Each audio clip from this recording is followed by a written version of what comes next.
அனைவருக்கும் வணக்கம். இது உங்கள் வளர்தமிழ் யூடியூப் சேனல். நம்ம டிஎன்பிஎஸ்சியின் டிபார்ட்மெண்ட் எக்ஸாம் தொடர்பான வீடியோக்களை தொடர்ச்சியாக நம்ம வளர்தமிழ் யூடியூப் சேனலில் பார்த்துட்ருக்கோம். இந்த வீடியோவில் அக்கௌண்ட் டெஸ்ட் என்று சொல்லக்கூடிய கணக்கு தேர்வு பாகம் அதனுடைய முக்கிய ஒரு மதிப்பெண் வினாவிடைகள் பகுதி 60 தான் பார்க்க இருக்கோம். வாங்க நேரடியாக வினாக்களை பார்த்துடலாம். பகுதி 59 கடந்த மே 2024 the account test part subordinate officer part 1 அதனுடைய முதல் 30 வினாக்களை பார்த்தாச்சு. இந்த வீடியோவில் மீதி இருக்கக்கூடிய 30 வினாக்களை பார்க்கலாம். வினா 31, பொது கணக்கு குழு யாரால் அமைக்கப்படுகிறது? பொது கணக்கு குழு சட்டமன்றத்தால் தான் அமைக்கப்படுகிறது. 32, விருப்ப ஓய்வில் செல்லும் 55 வயதுடைய அலுவலருக்கு அவர் பணிபுரிந்த காலத்துடன் டேஸ் வருடங்கள் கூடுதலாக ஓய்வூதிய கணக்கீடுகளுக்கு அனுபவிக்கலாம். வெயிட்டேஜ் எவ்வளோ கொடுக்கலாம்னு கேட்குறாங்க. இப்போ ரிட்டையர்மெண்ட் 60 வயசு. ஸோ அதனால் 55ஓட எவ்வளோ கூட்டினா 60 வரும்? 5 கூட்டினா 60 வரும். அதனால் 5 வருடங்களை கொடுக்கணும். இதே 2020க்கு முன்னாள் 58 வயது இருந்துச்சு. ஸோ 58 வயதுனா 3 ஆண்டுகளை கூட்டினாலே போதுமானதாக இருந்திருக்கும். இன்றைய நிலையில் 5 ஆண்டுகளை கூட்டணும். வினா 33, விழா முன்பணம் பண்டிகை நாளில் எவ்வளவு நாட்களுக்கு முன்பு ஒப்பளிக்கலாம்? 30 நாட்களுக்கு முன்பு. சரிங்களா? பண்டிகை என்றைக்கோ அதிலிருந்து 30 நாட்களுக்கு முன்பாக இந்த ஃபெஸ்டிவல் அட்வான்ஸ் வாங்கிக்கலாம். வினா 34, ஒவ்வொரு தலைப்பின் கீழும் ஒதுக்கப்பட்ட நிதியை குறியீட்டிற்கு மிகாமல் பார்த்து கொள்ளும் அலுவலர் யார்? கண்ட்ரோலிங் ஆஃபீஸர்னு சொல்லுவாங்க. கட்டுப்பாட்டு அலுவலர் அவர் தான். எவ்வளோ நிதி ஒதுக்கீடு பண்ணியிருக்காங்களோ அதை விட அதிகமாக போகாமல் பார்த்துக்கணும். வினா 35, தனது அலுவலகத்தில் இருந்து 400 கிலோமீட்டர் இருப்பு பாதை தொலைவில் உள்ள அலுவலகத்திற்கு பணியிட மாறுதல் செய்யப்பட்ட அலுவலருக்கு அனுமதிக்கப்பட்ட பயண காலம் எத்தனை நாட்கள்? பயண காலம் தான் கேட்குறாங்க. பணியிருப்படை காலம்னு கேட்கல. பணியிருப்படை காலம் கேட்டால் நீங்கள் என்ன பண்ணணும்?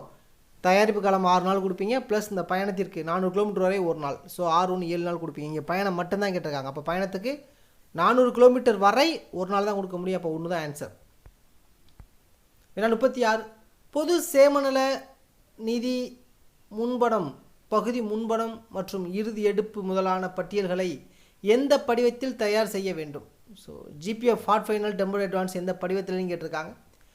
படிவம் 40A அப்படின்னு சொல்லுவாங்க. அந்த 40A அப்படிங்கிற படிவத்தில் தான் தயாரிக்கணும். வினா 37, கூடுதல் பொறுப்புப்படி அதிகபட்சமாக டேஸ் நாட்களுக்கு வழங்கலாம். குறைந்தது தான் 39 நாள் பயணம் பண்ணி அந்த பொறுப்பு வகித்திருக்கணும். அதிகபட்சம் எவ்வளோ நாள் இருக்கலாம்? சரிங்களா? குறைந்தபட்சம் எத்தனை நாள் கூடுதல் பொறுப்பு வகித்தால் பயணப்படி அதாவது பொறுப்புப்படி உண்டு அப்படின்னு கேட்டால் 39 நாள். சரிங்களா? இங்கே அதிகபட்சமாக எத்தனை நாள் வரைக்கும் அவர் பொறுப்பு வகிக்கலாம்னு கேட்டிருக்காங்க. வரையறை இல்லை. எவ்வளோ நாள் பொறுப்பு வகிக்கலாம். ஏன்னா 38, எதிர்பாராத செலவினங்களை ஈடுகட்ட அரசுக்கு அளிக்கப்படும் முன்பணம் என்ன? எதிர்பாராத செலவினம் அதான் எதிர்பாராத நிதின்னு சொல்லுவாங்க. அவசர நிதி, கண்டிஜென்சி ஃபண்டுன்னு சொல்லுவாங்க. அதான். வினா 39, அரசின் கொள்கை முடிவின் காரணமாக ஒரு பணியிடம் ஒழிக்கப்படும் நிகழ்வில் அளிக்கப்படும் ஓய்வூதியம். நல்லா பாருங்கள். அரசின் கொள்கை முடிவின் காரணமாக ஒரு பணியிடம் ஒரு போஸ்ட்டையே பார்த்தோன்னா க்ளோஸ் பண்ணுறாங்க. அந்த நிகழ்வில் அந்த போஸ்ட்டில் இருந்தவருக்கு அளிக்கக்கூடிய ஓய்வூதியம் என்னென்னு பார்த்தீங்கன்னா ஈடுசெய் ஓய்வூதியம் அப்படின்னு சொல்லுவாங்க. சரிங்களா? Compensation pension. ஏன்னா அந்த பணியிடம் இல்லாதனால அவரால் அந்த பணியில் தொடர முடியலை. அதனால் அவர் என்ன பண்ணுறாங்க? அவருக்கு கட்டாய ஓய்வு கொடுத்து அனுப்புவாங்க. ஸோ அந்த கட்டாய ஓய்வு கொடுக்கும்போது அதற்கு இணையாக வழங்கக்கூடிய ஓய்வூதியத்துக்கு பேர் ஈடு செய்யும் ஓய்வூதியம். வினா 40, 17 ஆண்டுகள் பணி முடித்த உயர்நிலை பணி அரசு அலுவலருக்கு அனுமதிக்கப்படும் அதிகபட்ச மருத்துவ சான்றின் மீதான ஈட்டாவிடுப்பு. மாசா அப்படின்னா மருத்துவ சான்றின் மீதான ஈட்டாவிடுப்பு எவ்வளோ நாள்? எத்தனை ஆண்டுகள் பாருங்கள்? 17 ஆண்டுகள். நம்ம அட்டவணை போட்டிருக்கோம். விடுப்பு விதிகளில் மருத்துவ சான்றின் பேரில் ஈட்டாவிடுப்பு போட்டிருக்கோம். 5 ஆண்டுகள் வரைக்கும் 90 நாள், 5 ஆண்டுகளுக்கு மேலே 10 ஆண்டுகள் வரை 180, 10லேருந்து 15க்குள்ளே 270, 15 to 20ல் 360, 20 வருஷத்துக்கு மேலே போயிட்டால் 540 சொல்லிட்டு நம்ம ஒரு அட்டவணையே போட்டிருப்போம். அதன்படி கொடுப்பாங்க. இங்கே 17 ஆண்டுகள் அப்படின்னால 360 நாள். ஏன்னா 41, பணி வரன்முறை செய்யப்படாத அரசு அலுவலர் எத்தனை ஆண்டுகள் கழித்து ஈட்டிய விடுப்பு ஒப்பளிப்பு கோரி விண்ணப்பிக்கலாம்? பணி வரன்முறை செய்யப்படாத அரசு அலுவலர் எத்தனை ஆண்டுகள் கழித்து ஈட்டிய விடுப்பு ஒப்பளிப்பு கோரி அதாவது சரண்டர் எப்போ சரண்டர் பண்ணலாம்னு கேட்டிருக்காங்க. 1 இயர் இருந்தாலே போதும். ஸோ பணி வரமுறை முடிக்கணும், தகுதிக்கான முறை முடிக்கணும் அப்படின்னு வரையறை கிடையாது. அவருடைய இருப்பில் சரண்டர் பண்ணுறதுக்கான நாட்கள் இருந்தால் போதும். ஏன்னா 42, அரசு துறைகளுக்கிடையே நடைபெறும் அனைத்து பரிவர்த்தனைகளும் கீழ்காணும் முறையில் நடைபெறுகிறது. புத்தக சரிகட்டல் மூலம் தான். புத்தக சரிகட்டல் புக் அட்ஜஸ்ட்மெண்ட் அது மூலமாக தான் நடக்குது. அரசு துறைகளுக்கு இடையே. வினா ரொம்ப முக்கியம். 43 ஒரு மாதத்தில் எத்தனை முறை நிலை முன்பணம் நிறைவாக்கம் செய்யலாம்? ஒரு மாதத்தில் 2 முறை, மாதத்திற்கு 2 முறை நிலை முன்பணம் நிறைவாக்கம் செய்யலாம். வினா 44 மருத்துவ சான்றின் மீதான ஈட்ட விடுப்பு டேஸ் காலத்திற்கு அதிகமானால் ஒப்பளிப்பு செய்ய மருத்துவ குழுவின் பரிந்துரை கட்டாயம் பெற வேண்டும். இதில் 3 மாதம் போட்டிருக்காங்க. கட்டாயமாக 3 மாதம் மருத்துவ சான்றின் மீதான ஈட்ட விடுப்பு எடுத்திருந்தால் கட்டாயமாக தான் கேட்டிருக்காங்க. சரிங்களா? ஸோ 3 மாதத்துக்கு குறைவாக இருந்துச்சு அப்படின்னா அது அந்த அலுவலக தலைவர் விருப்பப்பட்டு அனுப்பலாம். ஆனால் 3 மாதத்துக்கு அதிகமாகும் போது கட்டாயமாக அனுப்பணும். வினா 45 பிறந்த நாளினை மாற்றக்கோரும் விண்ணப்பம் பணியில் சேர்ந்த நாளிலிருந்து எத்தனை காலத்திற்குள் அளிக்கப்பட வேண்டும்? பணியில் சேர்ந்ததுலேருந்து 5 வருடத்திற்குள்ளே கொடுக்கணும். நம்முடைய பணிப்பதிவேட்டில் டேட் ஆஃப் பர்த்தை தவறாக என்ட்ரி பண்ணியிருந்தோம் அப்படின்னா அதற்கு உரிய ஆவணமான பர்த் சர்டிஃபிகேட்டு 10ஆம் வகுப்பு மதிப்பெண் சான்றிதழ் இந்த மாதிரி உரிய ஆவணங்களை 5 ஆண்டுகளுக்குள்ளே நம்ம அலுவலக தலைவர்கிட்ட கொடுத்து நம்முடைய டேட் ஆஃப் பர்த்தை சரியாக இருந்துச்சுன்னா மாற்றிக்கலாம். வினா 46 அரசு அலுவலரால் சொந்த அலுவலின் பேரிலான ஈட்ட விடுப்பு 88 நாட்களும் ஈட்டிய விடுப்பு டேஷ் நாட்களும் முறையே ஒரே நேரத்தில் எடுக்க இயலும். அதாவது ஒரே நேரத்தில் அதிகபட்சமாக 180 நாள் அப்படின்னு சொல்லிட்டோம். 180 நாள். அப்போது சொந்த அலுவலின் பேரிலான ஈட்டா விடுப்பு 88 நாள்னால் மீதி இருக்கக்கூடிய நாட்களுக்கு 180 டேஸை கழிச்சா 92 டேஸ் வரும். அப்போ 92 நாட்கள் ஈட்டிய விடுப்பும் நம்ம பார்த்திங்கன்னா நம்மலாம் எடுக்கலாம். வினா 47 எந்த மாதத்தின் துவக்கத்தில் 15 நாட்களுக்கான ஈட்டிய விடுப்பின் முன்கொணர்வு வழங்கப்படுகிறது? எந்த மாதத்தின் துவக்கத்தில் 15 நாட்களுக்கான ஈட்டிய விடுப்பின் முன்கொணர்வு, அதாவது அட்வான்ஸ் கிரெடிட்னு கேட்டிருக்காங்க. சரிங்களா? அட்வான்ஸ் கிரெடிட் இஎலுக்கு எப்போ கொடுப்பாங்க? ஜனவரி 1ஆம் தேதியும் ஜூலை 1ஆம் தேதியும் கொடுப்பாங்க. அப்போ டி த ஆன்சர் கரெக்ட். ரெண்டுமே ஒரு வருடத்திற்கு 2 முறை அட்வான்ஸ் கிரெடிட் கொடுப்பாங்க, ஜனவரி அண்ட் ஜூலையில். வினா 48 பணம் பெறும் அலுவலரால் பெறப்படும் தற்காலிக முன்பணம் எத்தனை மாதத்திற்குள் சரிகட்டப்பட வேண்டும்? தற்காலிக முன்பணம் 3 மாதத்துக்குள்ளே சரிகட்டப்பட வேண்டும். வினா 49 எத்தனை ஆண்டு தகுதி கால பணி முடித்தவருக்கு முழு ஓய்வூதியம் வழங்கலாம்? முழு ஓய்வூதியம் வேணும் அப்படின்னா 30 ஆண்டுகள் அல்லது 60 அரையாண்டுகள் சர்வீஸ் இருக்கணும். அப்போ தான் முழு ஓய்வூதியம் வழங்க முடியும்.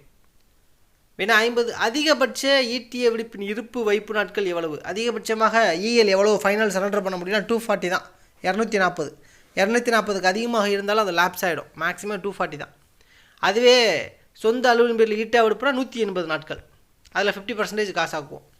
வினா 51 பணியேற்பிடை காலத்தில் ஒருவருக்கு பயண ஏற்பாட்டுக்கு அதிகபட்சம் எத்தனை நாட்கள் அனுமதிக்கப்படும்?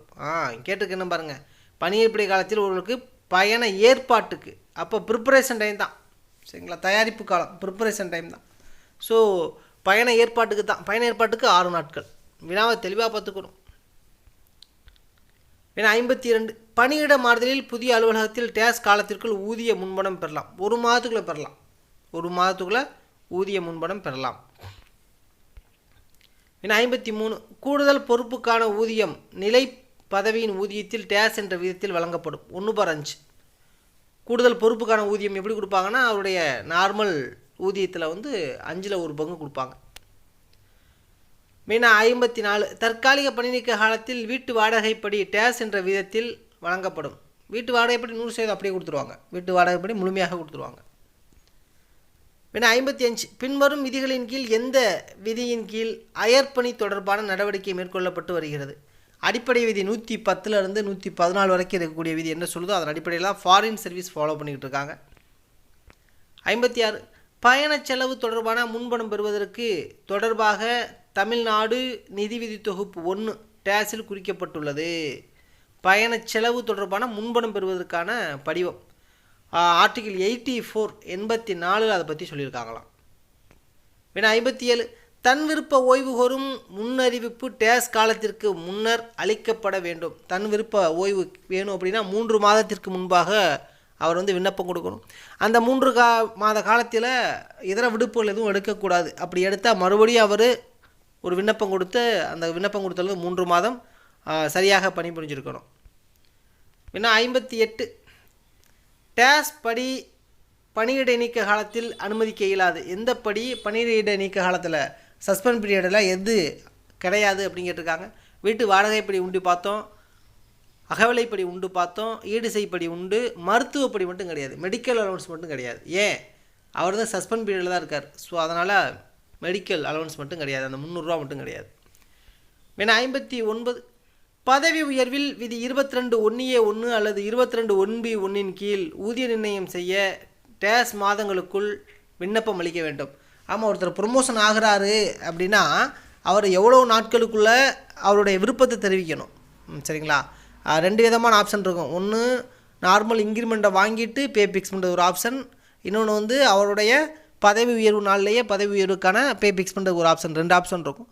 அதில் அவர் எதை விரும்புகிறாரு அப்படிங்கிறத அவர் ட்ரான்ஸ்ஃபரில் போய் ஜாயின் பண்ணலேருந்து 1 மந்த்துக்குள்ளே அவர் அப்ளிகேஷன் கொடுக்கணும். அப்படி இல்லைன்னா அலுவலகத் தலைவர் அவருடைய விருப்பப்படி பண்ணிக்கலாம்.